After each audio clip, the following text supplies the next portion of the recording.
오늘 본문에 말씀하고 있는 그날이 언제일까요? 자, 주님이 오실 날이 이제 가까워왔어요.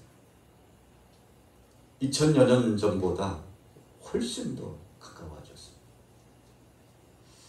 초대교회 사도들은 예수님이 곧 오실 걸로 믿고 주님을 기다렸습니다. 예수님께서 승천하신 그 장소가 예루살렘의 어디였죠? 감람산에서 승천하셨습니다. 예수님이 승천하시는데 얼마나 놀랐을까요? 함께 하셨던 그분이 공중으로 올라가시는 거예요. 예수님의 승천하시는 모습을 보면서 제자들 붙잡는다고 붙잡을 수 없잖아요. 주님 어디 가십니까? 왜 몸이 왜 이러시냐고. 예수님께서 위로 솟구쳐서 하늘 위로 올라가시는데 여러분 한번 생각해 보세요. 같이 있다가 한 사람이 위로 올라가는 모습 한번 상상해 보세요. 깜짝 놀랐을 겁니다. 아마 예수님이 그랬을지도 모르죠. 야, 이제 앞으로 조금 있으면 내가 몸이 올라갈 거다. 놀라지 마. 승천하는 거야. 높고 높은 그 영광스러운 보좌를 향하여 올라가는 거야. 너희가 상상할 수 없는 그 세계로 올라가는 거야. 그러나 올라감을 본 그대로 다시 너희를 데리러 올 것이다. 여러분 이런 예고의 말씀을 하셨을지도 모르죠. 성경에 보니까 제자들이 있는데 예수님이 승천하십니다. 신기하기도 하고 놀랍기도 하고 두렵기도 하고 감당할 수 없어요. 멍한 하늘만 향하여 보고 있는데 천사들이 강력한 메시지를 전하잖아요. 아니 지금 뭐하고 있어?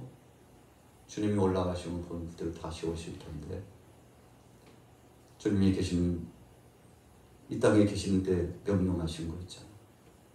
그래서 제자들은 이제 그때부터 예수님 승천하신 다음부터 분부하신 명령 따라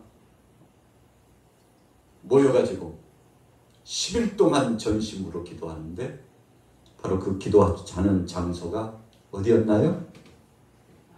마가 다락방. 여러분 이 다락방은 아마 우리 교회 예배당 이쪽까지 터가지고요.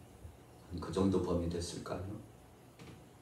120명이 들어갔는데 꽉 찼을 겁니다. 500여 사람들이 예수님의 부활의 소식을 듣고 주님의 약속을 받았는데 정작 다락방에 모인 사람들이 120명. 적은 수가 아닙니다. 여러분 다락방에 120명이 모여있다가 한번 생각해 보세요. 아마 서서 있었는지 앉아 있었는지 정확하게 모르겠습니다만 이 당시 기도하는 법은 대부분 서서 많이 기도했습니다. 지금도 유대인들은 서서 기도하는 일이 많아요. 길 가다가 서서 손을 높이 들고 기도해요. 하나님 앞에 영광 돌리며 기도해요. 어떤 사람은 엎드려 기도했을 수도 있을 거예요. 어쨌든 열흘 동안 전심으로 하나님 앞에 기도했더니 약속하신 성령의 능력이 임했는데 방언도 하고 예언도 하고 그 강력한 성령의 역사하심과 은사가 임해가지고 이제는 새 사람이 되고 변화를 경험하고 회개가 터져나오고 능력의 권세가 임해가지고 그 권세를 가지고 말씀을 선포하는데 베드로가 말씀을 선포할 때 혹 3,000명, 5,000명이 돌아왔다고 그랬잖아요. 어떻게 돌아왔습니까? 내가 죄인이라고 나 같은 죄인이 어떡하냐고. 여러분 그래서 하나님의 말씀을 들으면 맨 먼저 우리에게 드러나는 것이 죄의식이 드러납니다. 죄의식이 드러났다는 것은 하나님의 존재 의미를 기억하고 고백하고 하나님 앞에 영광 돌리는 거예요. 그래서 우리가 기도도 기도지만 찬양도요.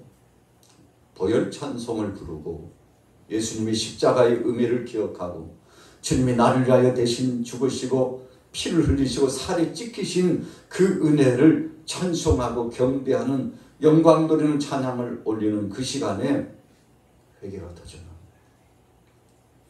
내가 죄인이라는 사실이 재인식돼요.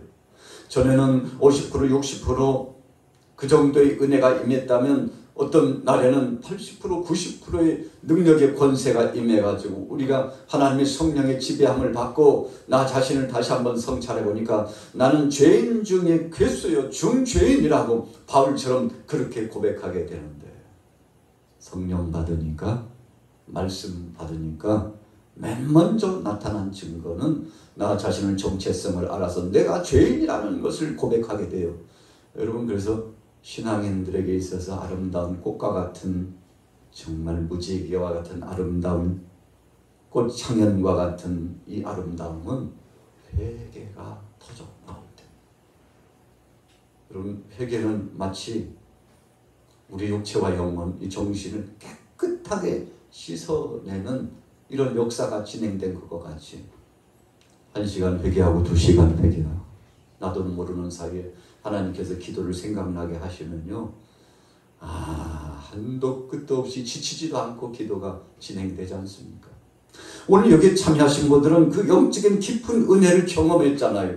하나님 앞에 기도할 때 은혜와 능력, 성령으로 기도하면 그분이 나를 지배하시고 이 영에 접해가지고 성령으로 주님 앞에 탄식하면서 터져 나오는 이 눈물 고백과 참회의 역사와 하나님 앞에 새 삶을 살고자 하는 소원을 품고 기도하면 하늘 위로부터 성령이 지배적으로 마치 머리 위에서부터 이 다리 아래쪽까지 쫙 흘러내리는 것처럼 우리를 씻어주시고 맑게 씻겨주셔서 정결케 해주시고, 여러분, 그래서 이런 은혜를 체험하면 눈이 밝아지는 것 같아요.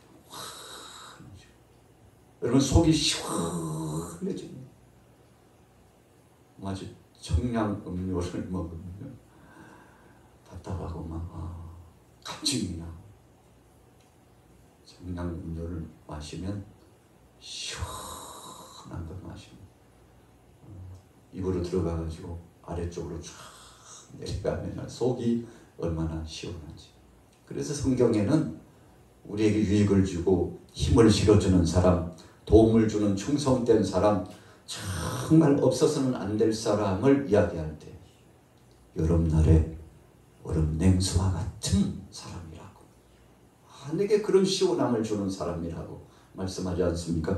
오늘 성령이 여러분들에게 지배적으로 능력의 역사 가운데 임하게 되기를 예수님의 이름으로 축원합니다. 오순절날 마가다락방에 이 성령이 임하니까 변화를 경험했어요. 제자들이 예수님 승천하신 거 목도했잖아요. 11 제자뿐이었을까요? 다른 여타 많은 제자들이 함께 목도했을 겁니다. 여성 제자, 남성 제자 할 것 없이 다 목격했죠. 주님이 올라가십니다. 근데 올라가시면 본 그대로 다시 보신대요. 여러분, 왜 다락방에 모였어요? 이유는 한 가지입니다. 그분이 다시 오시라는 약속을 주셨기 때문에. 예수님이 십자가상에 못 박혀 죽으신 것을 말씀했습니다. 죽으심으로 끝났다면 아무런 역사도 이루지 못했을 거예요. 그분이 사흘 만에 부활하셨어요. 그 부활의 증거와 능력의 역사를 보고서 사람들의 마음이 바뀌기 시작했습니다. 그래서 우리 기독교의 이 복음의 진수는 십자가도 중요하지만 3일 만에 부활하신 부활의 역사가 있었기 때문에 사람들이 경이롭게 보는 겁니다. 세상이 깜짝 놀라는 거예요. 다른 타 종교에서는 흉내도 낼 수 없어요. 샤머니즘에서도 흉내 내지 못해요. 여러분, 여타 우상을 숭배하는 잡신을 믿는 사람들이 흉내 낼 수 없어요. 철학적인 사상을 가지고도 과학적인 근거로도 흉내낼 수 없어요. 오직 하나님이 하시는 것이기 때문에 이런 부활의 영광스러운 능력의 권세와 힘이 우리 속에 오면 그때부터 담대해집니다. 죽어도 다시 산다는데 주님이 다시 살아나신 것을 보았는데요, 그분의 옆구리에 창자국에 손을 넣어봤거든요. 이런 것이구나. 손에 못자국을 주님 보았어요. 그분이 어떻게 죽으셨는지는 예루살렘 성 안팎의 순례자들이 다 보았어요. 예루살렘 어기 1km가 채 되지 않습니다. 골고다 언덕까지 멀리 동산이 보입니다. 1km가 채 되지 않아요. 800에서 900m 정도 된대요. 예수님이 채찍에 맞으시면서 십자가 형틀을 짊어지시고 가시는데 넘어지고 또 쓰러지고 다시 일어나고, 이사야 말씀해 보니까 연한 순 같고 흠모할 만한 아무것도 없는 가냘픈 육체를 가지고 사역을 진행하셨던 예수님, 십자가 형틀 다른 제수들은 채찍에 맞으면서도 끙끙거리면서도 소리를 지르면서 그 깡을 부리면서 짊어지고 가는, 예수님은 그러실 수 없었죠. 쓰러지고 또 쓰러졌어. 구레네 시몬을 붙잡아가지고 강제로 십자가 형태를 짊어지게 하고, 그 당시에는 참 얼마나 억울했을까요? 아니, 내가 도대체 무슨 잘못이 있다고 그 많은 사람 가운데 왜 나를 붙잡아가지고 내게 십자가 형태를 매라고 하시는지 불평하고 원망했을 거예요. 그런데 나중에 알고 보니까 자기가 짊어진 그 십자가는 메시아 예수 그리스도께서 짊어지신 것이었고, 그분은 만세전부터 우리를 위하여 예비하신 속죄 제물이요 어린 양 되신 그분이었다는 사실을 알고요. 나중에 보면 바울과 함께 그 후세대들이 동역자가 돼가지고, 루포 한번 보세요. 루포 바울을 돕는 동역자. 여러분이 구레네 시몬의 후손들이 다 예수님을 구주로 영접해가지고 우리 가정에 주님 앞에 영광 돌리는 헌신적인 사역을 진행했다고. 여러분, 그래서 그 가문이, 그 집안이 복음으로 생명력의 능력의 역사에 놀라운 열매가 맺혀졌지 않습니까?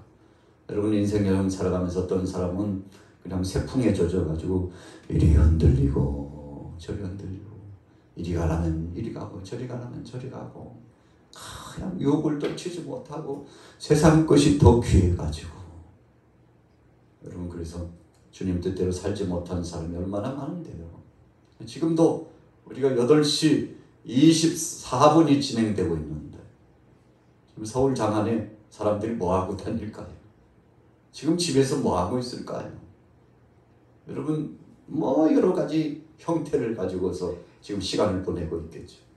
그러나 오늘 저와 여러분들은 하나님 앞에 거룩한 밤에 오늘 성령 예배, 영성이 회복되는 예배, 예수님이 십자가상에 고난당하시고 죽으신 이 날을 감사하고 영광 돌리는 헌신적인 이 시간은 2024년도 5월 31일 저녁 8시 25분은 다시는 돌아오지 않는다는 사실을 알기 때문에 내게 주어진 그 시간의 분량, 내게 주신 그 헌신의 분량을, 내게 짊어지게 하신 십자가의 무게감을, 주님의 그 남은 고난을 감당하겠사오니 주님 이거 나에게 짊어지게 해 주신 것을 감사합니다. 여러분, 우리는 지금 그런 마음을 가지고 왔잖아요. 그리고 지금 헌신자로서 주님 앞에 거룩한 향연을 올려드리고 있죠. 이러다가 지금 주님 오시면 얼마나 좋을까요? 아멘. 주에서 어서 오시옵소서. 주님 지금 오시면 안 될까요? 예배하고 있는데 주님이 오셔서 불러오시면 얼마나 좋을까요? 세상 것에 취해가지고 비틀거리면서 멍 때리고 있으면서 정신도 혼미해져가지고 술 기운이 막 돌아가지고 세상 놀이에 막 취해가지고 막 눈이 막 완전히 이제 막 정상적인 눈이 아니에요. 정상적인 얼굴이 아니에요. 정상적인 생각이 아니에요. 이제 마음 다 놓아버렸는데요. 믿음 다 내려놨네요. 그때 주님 오시면 이건 어떻게 되는 겁니까? 그래서 예수님께서 말씀 속에 도적같이 오신다. 그날과 그 시는 아무도 모른다. 하늘의 천사들도 아들도 모르고 아버지만 아시느냐.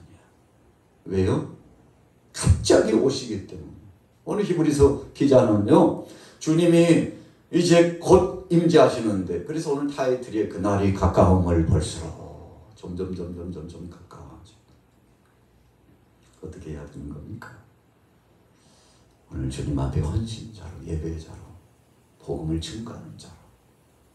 참 세상에 우리 대한민국이 그 불처럼 막 일어나가지고요. 복음화가 되고 교회들이 막 세워지고. 그런데 지금 한번 보세요. 지금 긴장하지 않으면 내 자신의 믿음도 지킬 수 없는 그런 위기감이 지금 태풍처럼 쓰나미처럼 몰아쳐가고 있잖아요. 예수님이 그랬죠. 소돔과 고모레 때보다도 지금이 더 악하구나 그랬어요. 노아의 때보다도 지금 더 악하도다. 그래서 책망했잖아요. 너희가 지금 회개하지 않으면 심판이 나무 뿌리 앞에 바로 앉아서 도끼의 심판이죠. 언제 나무를 패가지고 불에 던져보지. 어떤 나무요? 열매 맺지 않는 나무는 찍어 불에 던져 사르리라 주님 말씀하셨죠. 여러분 지금 이 시대가 2024년도 오늘 5월 31일 이 시간이 바로 그런 시점 아닐까 생각해보면 더 긴장되고 주님 이 마음을 잘 관리할 수 있도록 성령님 나를 도와주옵소서. 우리가 그런 믿음으로 가야 될 줄로 믿습니다. 자, 본문 한 세 포인트만 체크해보고 마칠게요. 자, 첫 번째는 우리에게 담대함이 있느냐 하는 겁니다. 19절 20절 읽어볼게요. 자, 히브리서 10장 19. 그 길은 우리를 위하여 휘장 가운데로 열어놓으신 새로운 살 길이요 휘장은 곧 그의 육체니라. 성소는요, 그 성막 그림을 보면 뜰에서 안으로 들어가면 성소가 있고 그 안쪽을 글자 하나 더 붙이죠? 지성소라고 그러죠. 뜰을 통과해서 성소를 지나고 지성소로 들어가요. 그런데 지성소는 대제사장만 들어가게 되어 있죠. 성소는 이제 보통 일반 제사장들이 사역을 진행하고, 이 지성소는 대제사장만 들어가더라고요. 구분이 다 되어 있습니다. 뜰에 들어갈 자, 성소에 들어갈 자, 지성소에 들어갈 자 구분이 되어 있어요. 휘장이 지성소와 성소 사이를 다 갈라놨죠. 아무나 못 들어가요. 근데 휘장이 찢어졌어요. 휘장 걷어. 아니 왜요? 이제 휘장 필요 없다. 왜요? 예수 그리스도께서 대신 죽으심으로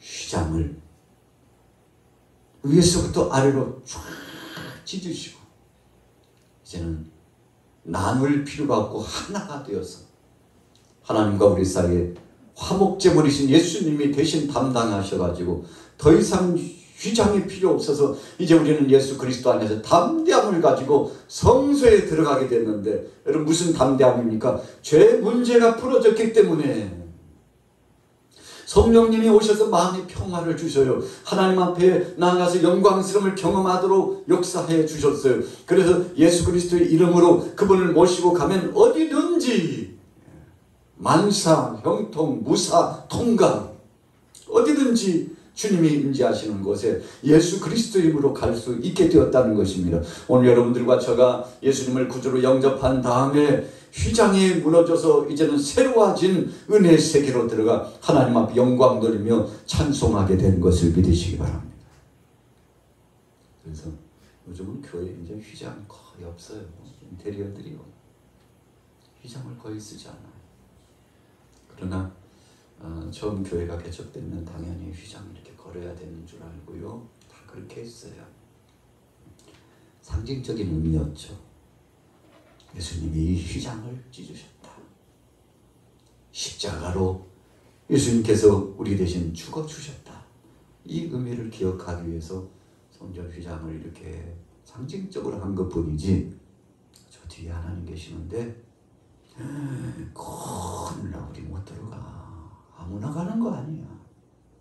이런 의미 때문에 휘장을 해놓은 건 아닙니다. 강단도 마찬가지. 죽으려고 강단에 올라가? 그러면 안 돼. 우리가 여기서 말씀을 전하는 자리이기 때문에 함부로 하지 말고 깨끗이 해야지. 말씀을 전하는 사람만 올라가도록 하자, 이런 의미라면 몰라도 거기 올라가면 죽어, 큰일 난다, 불경하게 왜 그래, 이런 의미는 아니죠. 왜 그렇습니까? 예수님이 우리 대신 죽어주셨기 때문에, 그분의 은혜로 말미암아. 그래서 여기서 선포되는 말씀은 예수 그리스도께서 나를 위하여 죽으신 십자가의 사건과 부활의 역사와 대속의 역사를 진행하여 주셔서 영원한 구원의 역사가 이루어지고 하나님 나라를 바라볼 뿐만 아니라 그 나라에 입성하게 되는 영광스러움이 우리에게 약속되었다는 사실, 죽어도 다시 사는 부활의 영광스러움이 있다는 사실을 간직하고 기쁨으로 이제는 신앙생활을 하고, 여러분, 그래서 바로 이 단에서 말씀을 전하면 어떤 때는 목회자가 전하고 어떤 때는 지정된 어떤 분들이 전해도, 누가 전해도 그 말씀은 능력이고 은혜요, 예수님이 우리를 위하여 구속하신 구속사적인 의미가 있는 말씀이기 때문에 너무 감사합니다. 어떤 교회는요, 성경 봉독을 교우들이 이렇게 돌아가면서 봉독을 해요. 그리고 성경을 봉독할 때 다 일어나요. 아니, 왜 저렇게 번거롭게 그래? 그냥 한 사람이 하지. 아이들도 말씀을 나와서 봉독하네요. 여러분, 한 번쯤 생각해 볼 필요가 있어요. 찬양을 하는데 여러 팀이 나와서 찬양을 하네요. 찬양대만이 아니라 특별 찬양을 계속 가족끼리 나와서 또 올리기도 하고. 왜 그럴까? 자, 우리 같이 따라해 보겠습니다. 예배는 함께하는, 함께 동참하는 헌신입니다. 여러분, 예배는 그런 거. 에이씨, 음정도 안 맞나? 연습 안 했나 봐. 근데 오늘 노래가 저래? 박자도 안 맞고 진짜 짜증나서 못하는 적 있겠다. 가야 되겠다. 거슬리네. 여러분, 그러면 안 돼요. 누가 찬양을 해도 주님 그 가사에 은혜 받게 하시고, 오늘 여기에 성삼위 하나님이 임재하시고 영광을 받으시는 이 영광스러운 역사가 있으니 감사합니다. 그래서 성령의 끄는 대로 큰 소리로 찬양을 올려드리고, 요즘은요 자막 처리가 되니까 얼마나 좋아요. 눈에 안 좋아가지고 잘 가사도 안 보일 때도 있었는데 큰 글자로 자막을 다 띄워주니까 자막 보면서 아름다운 이 악기 연주, 협주잖아요. 이 키보드 하나 가지고 다양한 여러 가지 색깔의 음향이 나오잖아요.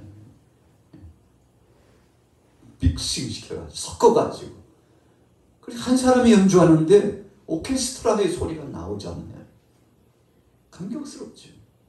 이런 아름다운 악기와 더불어서 하나님이 주신 그 은혜의 말씀을 기준해서 가사가 되어져서 거기에다가 음정을 섞어가지고 찬양을 하니까, 여러분, 요즘 시대의 음악이 얼마나 발달됐습니까? 그런데 이 속에 우리가 사모하는 마음을 갖고 주님 앞에 영광 돌리고 찬양하면 주님이 얼마나 이 찬양을 기뻐히 받으실까요? 여러분, 그래서 예배 시간, 처음 찬양을 시작하는 그 시간부터 마지막에 부르짖어 기도하는 그 시간까지, 오늘 금요 성령 예배, 영성 예배는 하나님 앞에 내가 헌신하는 그 시간, 내가 올려드리는 예배자로서 어디 가셔요? 예배 보러 갑니다. 우리가 한테는 이렇게 하면 안 된다고 많이 배웠잖아요. 예배 보는 게 뭐야? 예배하러 간다 그래야지.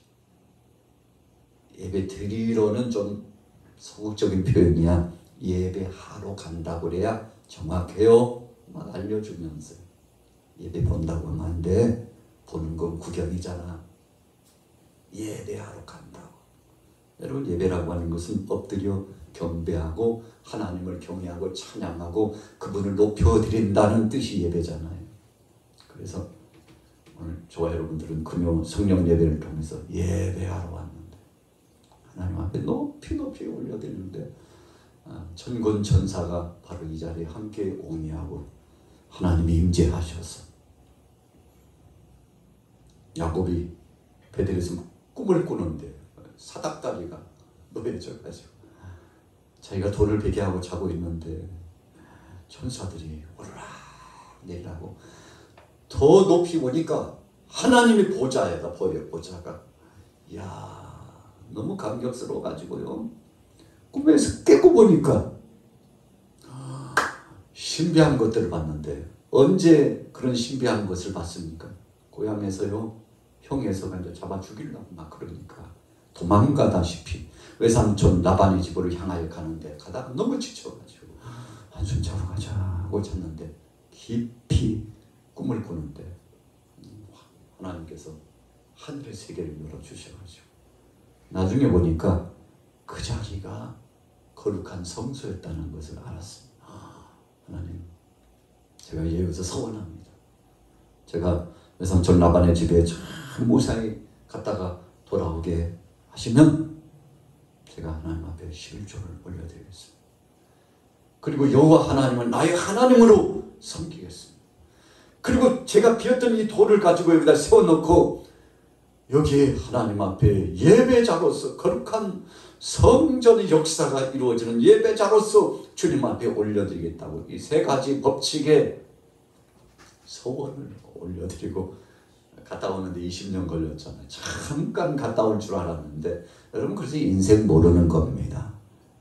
잠깐 한 3일만 갔다 올게. 일주일 아니 많이 걸려야 한 석 달 금방 다녀올게요 하고 갔는데 웬걸요? 하나님이 탁 나가주셔. 그래도 거기서 결혼해가지고 자녀를 낳는데 외삼촌 라반이 붙잡아두고 가려고 하면 못 간다. 붙잡아두고 품삯을 몇 번이나 속였다고요? 몇 번이요? 10번씩이나 속이면서 괴로웠어요, 야곱이. 그런데 나중에 알고 보니까 하나님이 야곱을 거부 만드시려고 20년 동안 거기서 머물도록 하나님이 역사하셨다는 것을 알게 되죠. 때가 되니까 하나님 앞에 묻습니다. 하나님 어떡합니까? 가야 됩니까? 말아야 됩니까? 가라. 이제 때가 됐어. 가야지. 하나님이 그를 인도하셔가지고 마침내 고향으로 이제 돌아오게 되는데, 여러분 거부가 돼가지고 형 에서가 잡으러 318명 사병을 데리고 온다 그러니까 놀래가지고 세 대로 나눴잖아요. 세 대. 덜 중요한 사람들, 좀 덜 사랑한다고 해야 될까요?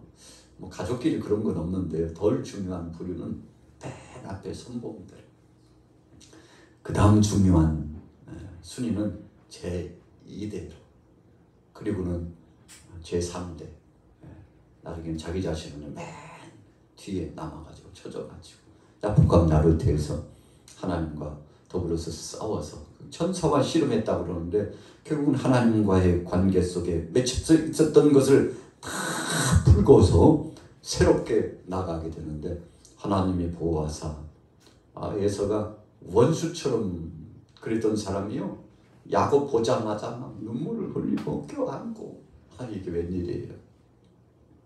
형님을 위해서 제가 이거 다 준비한 겁니다. 선발 때 보낸 거 다 보셨죠? 다 형님 겁니다. 형님 겁니다.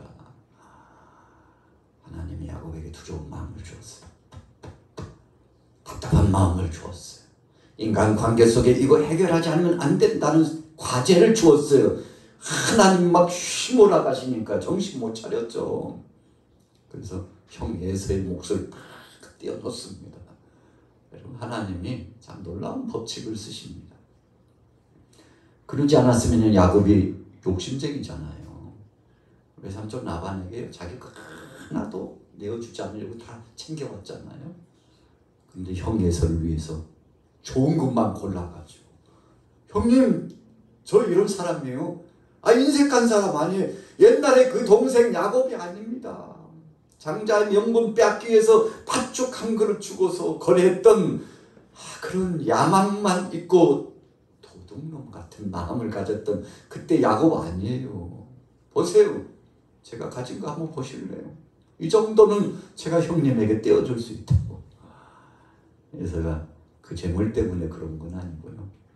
야곱이 쩔뚝 쩔뚝거리면서 오는 모습을 보고 측은지심이 생겨가지고, 그래서 하나님은 약함 속에서 강한 능력의 역사를 나타내십니다.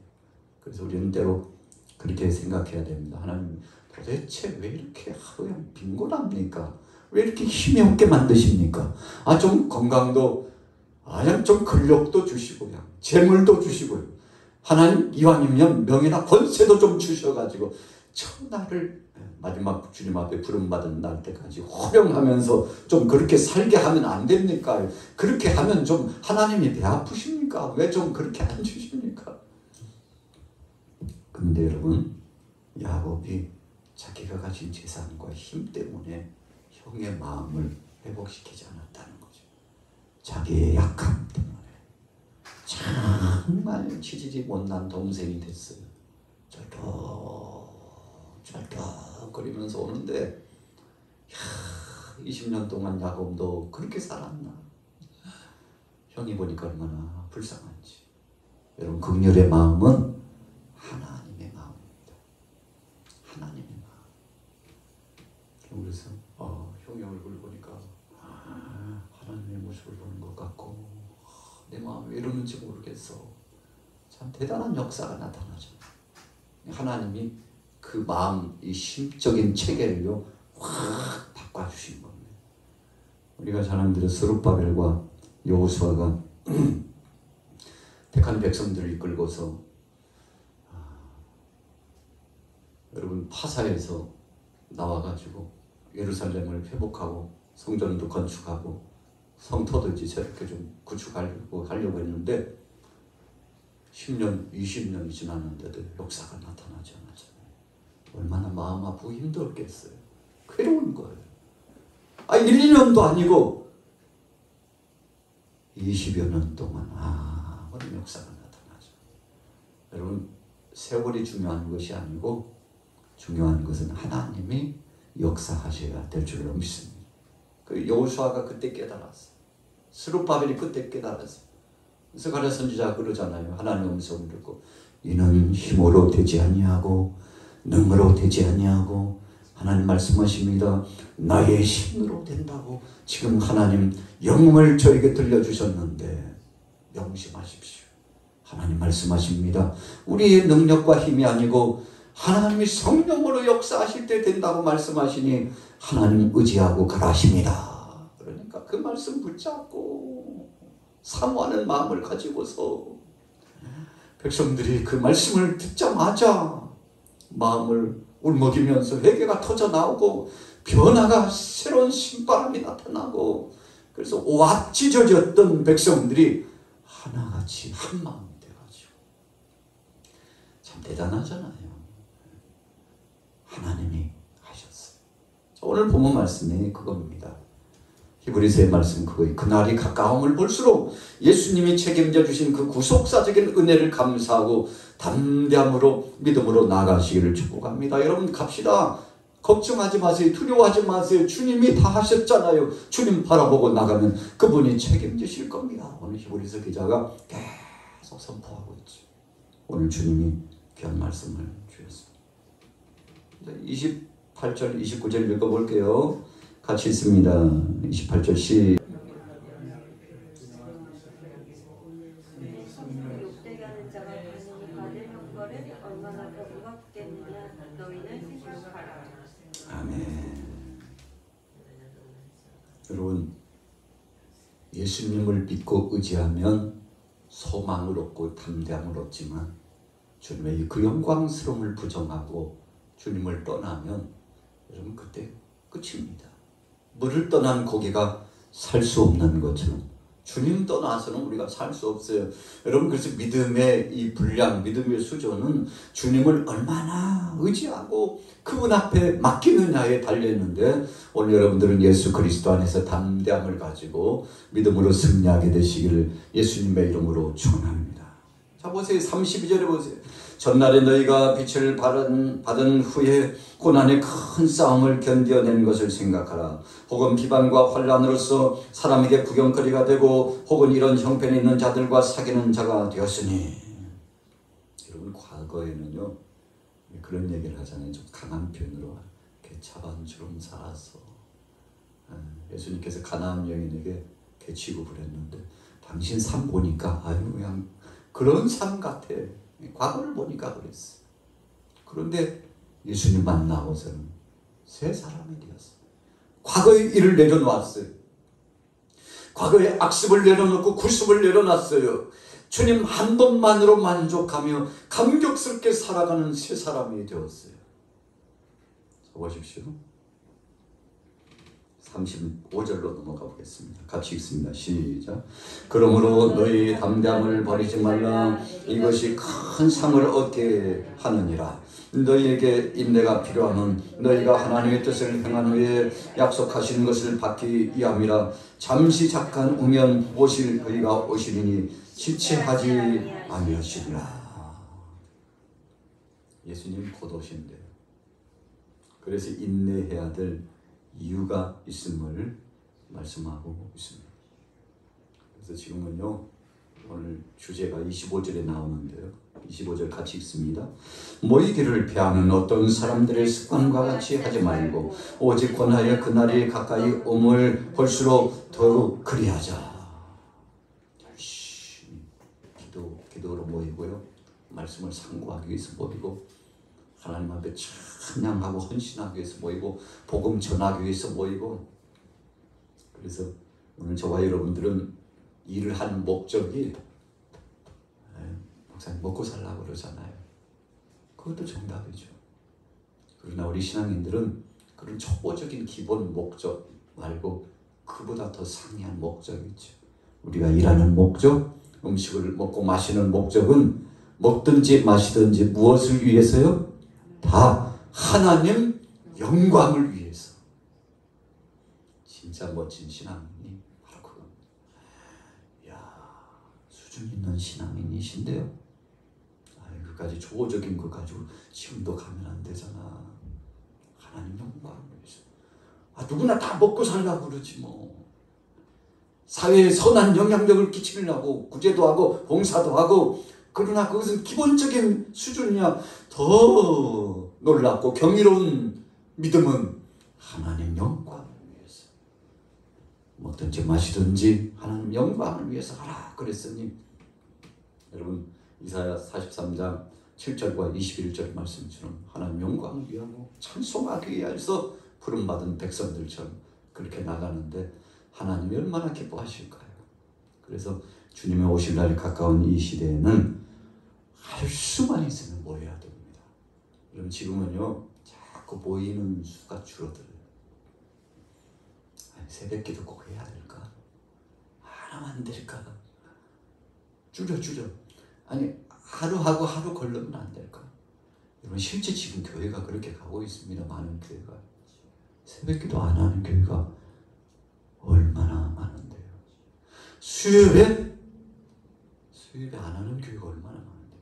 낮에 그냥 잠깐 와서 큐티만 하고 가면 안 될까? 다 그렇게 번잡스럽게 보여. 진짜 왜 그래? 이게 무슨 징조예요? 말세의 징조가 계속 나타나고 있습니다. 유럽의 교회가 미국과 구라파의 교회가 그러다가 교회가 텅텅 지금 비었죠. 얼마 전에도 미국의 그 대형 교회가 나이트 클럽이 되고 세상 사이비 이단들에게 팔려. 지금 우리 대한민국 교회들도 그러고 있습니다. 교회를 그렇게 잘 지었는데 이단자들이 그걸 다 지금 막 매입하고 있잖아요. 지금 신천지가 매입하고 있어요.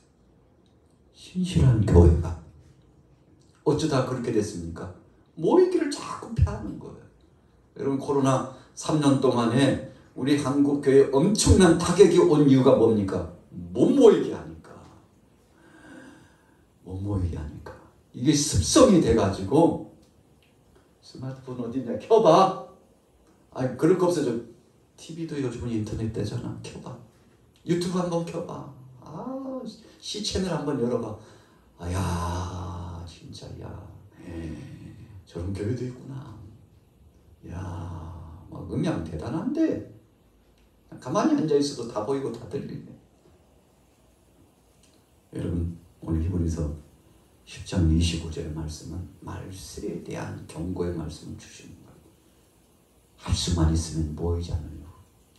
미국이 한 25년 전인가요? 30년 전인가? 학교에서 성경 가르치는 것을 폐하자 결의했어요. 이제 다문화가 자꾸 들어오다 보니까 이방인들이, 비기독교적인 이방인들이 들어왔죠. 미국은 예배를 통해서 세워진 나라잖아요. 그런데 이 다민족이 들어와가지고 살다 보니까, 아니 뭐야, 우리들 미국 시민이야. 우리 아이들도 학교 가서 공부하고 있다니까. 왜 학교에서 성경을 가르쳐? 왜 예배를 드려? 이건 자유가 아니라고 봅니다.